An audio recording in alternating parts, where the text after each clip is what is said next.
Hello everyone and warmly welcome है दोस्तों आप सभी लोगों का आईफॉस की इस शानदार और बहुत बेहतरीन प्लेटफॉर्म के ऊपर। तो एज ऑल यू नो गैडबी 2025 का रिजल्ट लग चुका है और उसी के साथ साथ बच्चे जो है क्वालिफाई हो गए हैं इस एग्ज़ाम्स में। और आईएफएस के होनहार और मेहनती बच्चों ने इस एग्ज़ाम्स में बहुत ही शानदार रैंक हासिल किया है।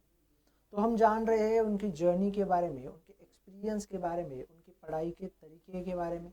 और मुझे पूरा यकीन है कि जो भी मेरे फ्यूचर के एस्पिरेंट्स लोग हैं उनको जो है बहुत कुछ हेल्प होगी, फ़ायदा होगा और इनसे कुछ बहुत प्रेरित होकर सीखने को मिले। तो आज हमारे साथ ऐसे ही कैंडिडेट जुड़े हैं जिन्होंने बहुत ही शानदार रैंक हासिल करी है इस एग्ज़ाम्स में। तो जानते हैं उनकी जर्नी क्या रही थी इस एग्ज़ाम्स के लिए। तो hello. Yes, sir. Good afternoon, sir. Good afternoon दोस्त, थोड़ा अपने बारे में इंट्रोड्यूस कीजिए हमें। Myself, Nirpesh Sharma, basically from Himachal Pradesh, pursued BSc Biotechnology from Parul University, Vadodara, Gujarat. Okay, तो आपने आपकी बीएससी जो है पारुल यूनिवर्सिटी से कंप्लीट की है गुजरात की। और पारुल यूनिवर्सिटी से कंप्लीट किए। ओके, और अकेडमी में रैंक क्या रही है दोस्त आपकी? 78 जनरल कैटेगरी में। ओके, तो 78 रैंक रही है आपकी जनरल कैटेगरी से। तो पहले तो आपको कॉन्ग्रेचुलेट करना चाहूँगा दोस्त, मेरे साइड से, पूरा आईएफएस फैमिली की तरफ से। Thank you, sir. चलिए, तो अब मुझे ये बताइए कि सबसे पहले गैडबी का नाम कब सुना था और कब लगा कि इस एग्ज़ाम्स को प्रिपेयर करना चाहिए? एक्चुअली सर मेरे को तो गेट बी का पता भी नहीं था स्टार्टिंग स्टार्टिंग में। पर जैसे आईआईटी जैम वगैरह उन सब का पता था, तो यहीं पे मतलब आईएफएस का ही वो मेरे को किसी ने सजेस्ट किया था कि वो अच्छा पढ़ाते, तो उनका वो सीरीज जो सीनियर से बात की थी थोड़ी बहुत, तो वहाँ पे फिर पता चला था कि गेट भी एक अलग ही एग्जाम होता है बायोटेक्नोलॉजी के लिए। पहले मेरे को गेट भी और गेट एक ही लगता था, गेट बीटी होता है जो। तो वही फिर यहाँ पे पता चला कि बायोटेक के लिए अलग से ही एग्जाम है, और उसमें काफ़ी सारी अपॉर्चुनिटीज भी है, कॉलेज भी काफ़ी अच्छे अच्छे से हैं। तो तब पता चला था। ओके, तो आपको ये सारी चीज़ें वहीं से पता चली। अब मुझे ये बताओ यस। कि क्या इंस्पिरेशंस रही इस एग्ज़ाम्स को प्रिपेयर करने के लिए?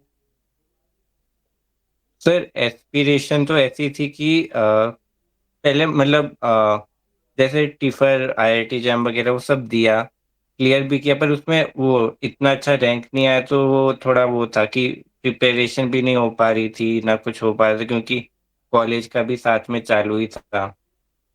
तो फिर इसके लिए फिर जैसे नॉकआउट सीरीज थी जो पूरे एक महीने चलाई थी शायद से, आपने मार्च में चालू हो गई थी, वो पूरा चलाई, तो वही कि क्वेश्चन सॉल्व करूंगा तो थोड़ा कॉन्फिडेंस आएगा और अच्छा रैंक भी आएगा फिर।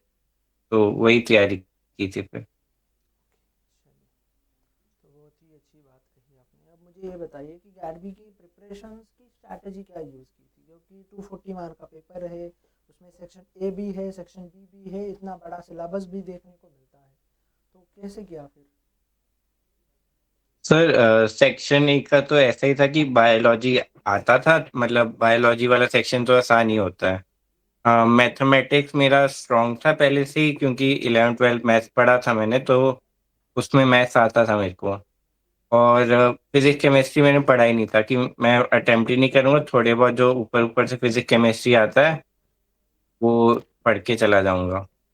और जो बायोटेक का सिलेबस था, वो बायोटेक का सिलेबस से वो वाले टॉपिक कवर किए जो मेरे को अच्छे थे, क्योंकि हमारे पास उसमें ऑप्शन होता है ना कि 100 में से 60 ही क्वेश्चन करने हैं। तो फिर वही था कि जो चीज़ अच्छे से आती है वो अच्छे से प्रिपेयर करके जाओ, जो नहीं आता उसको दूर मार के कोई फायदा नहीं है उसमें एट एंड मूवमेंट पे। ओके, तो आपको जो है कुछ जगहों में, कुछ चीज़ों में जो है कुछ मार के फ़ायदा नहीं होता। अब मुझे ये बताओ कि सेक्शन बी को जब पढ़ना शुरू किया था तुमने, तो सेक्शन बी में जो है हमें बहुत कुछ देखने को मिलता है। जैसे कि अगर मैं बात करने जाऊँ तो आपको सेक्शन बी में बायोकेमिस्ट्री है, सेल बायोलॉजी है, माइक्रोबायोलॉजी है, जेनेटिक्स है, इम्यूनोलॉजी है, बहुत सारे सब्जेक्ट्स देखने को मिलते हैं।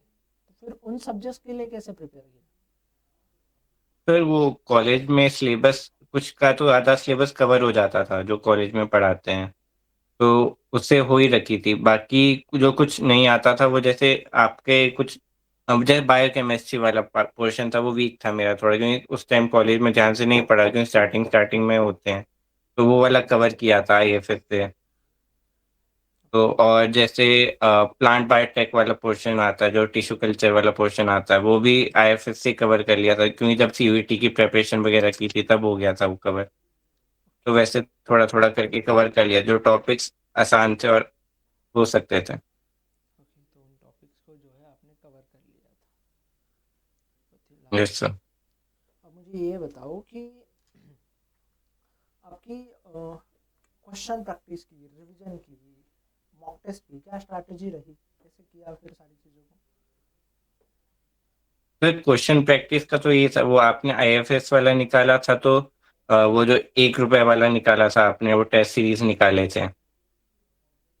तो वो सारे मतलब ऐसा होता है कि दिन में आपके वो सारे क्वेश्चन, मतलब जो नॉकआउट सीरीज वगैरह निकलती है वो प्रैक्टिस करता था, और फिर शाम को अपने आप से कोई एक टेस्ट दे देता था, जैसे प्रीवियस ईयर था, फिर मॉक टेस्ट भी थे उसमें काफ़ी सारे, और फिर पर्टिकुलर सब्जेक्ट्स के भी थे कुछ-कुछ, मतलब सभी सब्जेक्ट्स के। तो अगर ये कोई सब्जेक्ट ऐसा था जो नहीं आता तो उसके वो कर लिए, क्वेश्चन सॉल्व कर लिए, वो वाली स्ट्रैटेजी थी। तो स्ट्रैटेजी भी बहुत अच्छी तरीके से यूज़ की। अब मुझे ये बताओ कि जो भी फ्यूचर के एस्पिरेंट्स है, दोस्त लोग हैं, उनके लिए क्या सलाह देना चाहोगे, क्या सजेशन देना चाहोगे तुम?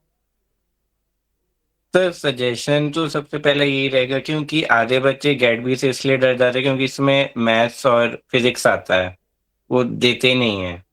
तो उनको यही कि हमारा वो वाला पोर्शन तो इतना है भी नहीं, वो तो सिर्फ 60 मार्क्स का है, और 120 मार्क्स का तो हमारा जो दूसरे वाला पोर्शन है वही रह 180 मार्क्स का, सॉरी, वही दूसरे वाला पोर्शन रहता है। तो लोगों को पहले घबराना नहीं चाहिए सबसे पहले तो, कि मैथ्स फिजिक्स आएगा तो कैसे क्लियर, क्योंकि मेरे साथ के भी काफ़ी बच्चे थे जिन्होंने दिया ही नहीं क्योंकि मैथ्स वगैरह आ रहा था। तो वही है कि उस पे ना फ़ोकस करके जो हमारे पास जो सेक्शन बी है उस पे ज़्यादा फ़ोकस करना है, क्योंकि वो है मार्क्स वाला, क्योंकि 3 मार्क्स का आता है, एक क्वेश्चन। तो अच्छी बात कही आपने। अब मुझे ये बताइए कि खुद के बारे में क्या देख रहे हो, आगे का क्या प्लान है अब आपका? आगे का सर दिल्ली यूनिवर्सिटी देख रहा हूँ यार एक तो, और गुजरात बायोटेक यूनिवर्सिटी है, वो देख रहा हूँ। चलिए, अच्छी बात है। ठीक है, तो thank you so much for sharing your experience and your journey with us. Thank you and thank you so much once again. Thank you sir.